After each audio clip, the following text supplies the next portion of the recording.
Assalomu alaykum va rahmatullohi va barakatuh. Mana akalar 30 Adirda, Qorasuv rayoni 30 Adir O'sh oblasidaman.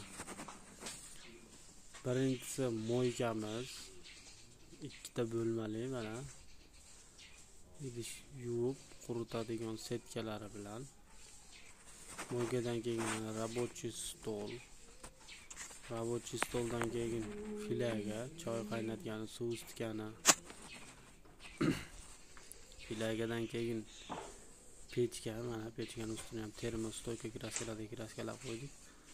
Undan keyingisi mana 80 litrli qozon, undan keyingisi 120 litrli qozon. Fartuklari yopishib bo'ldi, kafil va tutun ichiga kirib ketadigan tandir. Mana pechkalarda eshiklari O'shdiki termostoyka kraskalandi, g'isht shoflari ham termostoyka kraskalandi.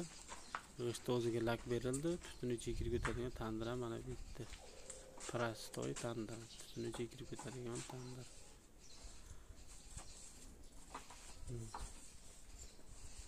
Yana bir qator ko'rpaslar. Surat so'raganlarga Telegram kanalimizga kirib, Stroy Historia deb kirib yozib, suratlarni bir qator ko'rishingiz mumkin. To'liq ma'lumot mana YouTube kanalimizda bor. Boshqa pechka, o'choq va boshqa ishlarimizni pastroqda tushib ko'rsanglar bemalol bo'laveradi.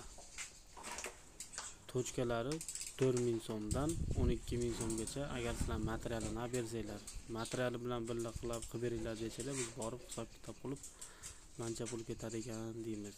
Sredniy 100 mingdan 130 ming, 140 ming so'mgacha O'shda material, Bishkekda materialda bo'ladi.